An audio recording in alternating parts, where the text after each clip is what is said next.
ಪ್ರೀತಿಯ ಪ್ರಥಮ PUCಯ ವಿದ್ಯಾರ್ಥಿಗಳೇ, ಈ ಒಂದು ವಿಡಿಯೋದಲ್ಲಿ ನಿಮಗೆಲ್ಲರಿಗೂ ಕೂಡ ಏನಂತೀರ ತಾವು ಬಿಸ್ನೆಸ್ ಸ್ಟಡೀಸ್ ಅಂದರೆ ವ್ಯವಹಾರ ಅಧ್ಯಯನದ ಕೀ ಆನ್ಸರ್ಗಳನ್ನು ತಿಳಿಸ್ತಾ ಇದ್ದೇನೆ.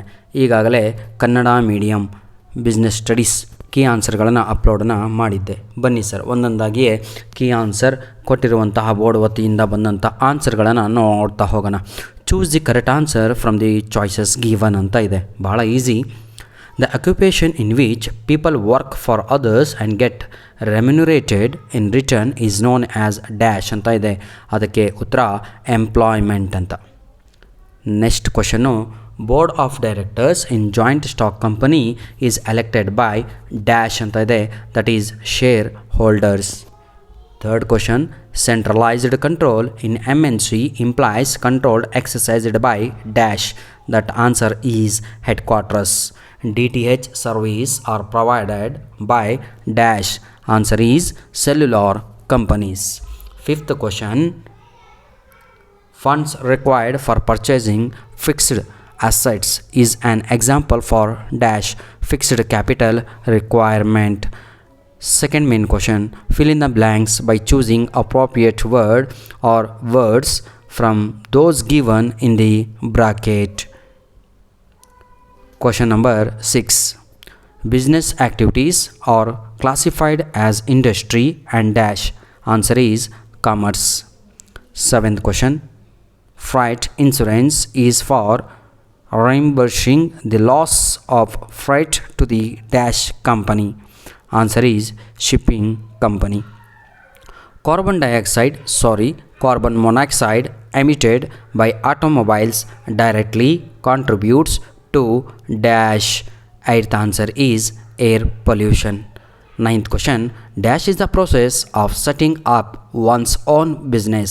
Ninth answer is entrepreneurship. Tenth question, dash shops specialize in the sales of specific line of products. Tenth answer is specialty. ಧನ್ಯವಾದಗಳು ಪ್ರೀತಿಯ ವಿದ್ಯಾರ್ಥಿಗಳೇ. ಇದೇ ರೀತಿಯಾಗಿ ಮುಂದಿನ ದಿನಗಳಲ್ಲಿ ನಿಮ್ಮ ಪ್ರೀತಿ ಸಹಕಾರ ನಮ್ಮ ಜೊತೆ ಇರಲಿ. ಓಕೆ, ಇಷ್ಟಕ್ಕೆ ಮುಗಿದಿಲ್ಲ. ತಮ್ಮ ಭವಿಷ್ಯ ಕೂಡ ನಾವು ನಿರ್ಧಾರ ಮಾಡ್ಬೋದು, ನಾವು ಸೇರಿದರೆ ಒಳ್ಳೆಯ. Okay, match the following third main question. ಬನ್ನಿ, Karta, that is the first answer is Hindu undivided family. Plastic money ಅಂದರೆ credit and debit cards. Prospectus, third ಕ್ವಶನಿಗೆ ಉತ್ತರ ಪಬ್ಲಿಕ್ ಕಂಪನಿ ಅಂತ. Multiple shops, D question networks of retail shops. ಈ question import trade.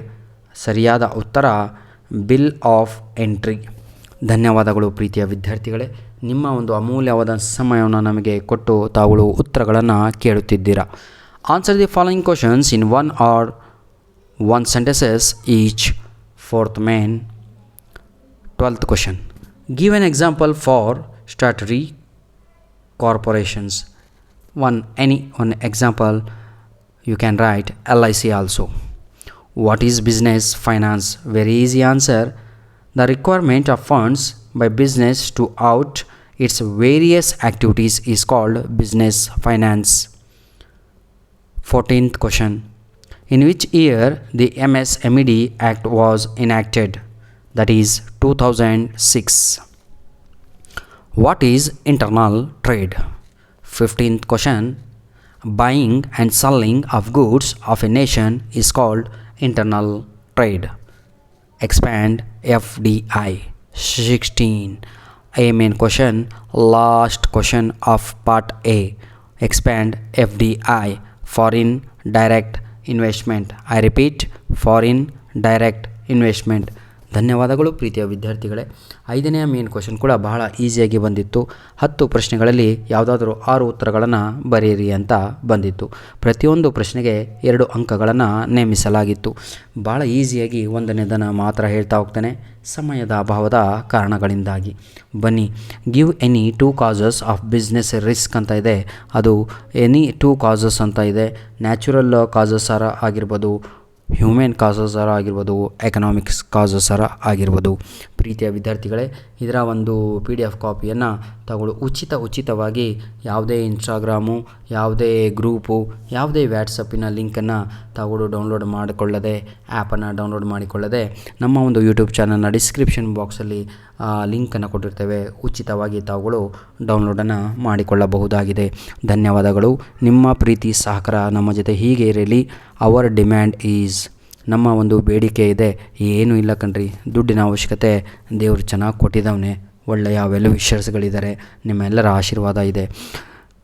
ಒಳ್ಳೆಯದಾಗಬೇಕು ಅಂದರೆ ತಾವುಗಳು ಇದ್ದರೆ ನಿಮ್ಮ ಮನಸ್ಸಲ್ಲಿ ಒಂದು ಲೈಕ್ ಬಟನ್ನು, ಒಂದು ಕಮೆಂಟು ಹಾಗೂ ನಮ್ಮ ವೀಡಿಯೋಸ್ಗಳನ್ನು ನಿಮ್ಮ ಫ್ರೆಂಡ್ಸ್ಗಳಿಗೆ ಶೇರ್ ಮಾಡಿ. ಧನ್ಯವಾದಗಳು.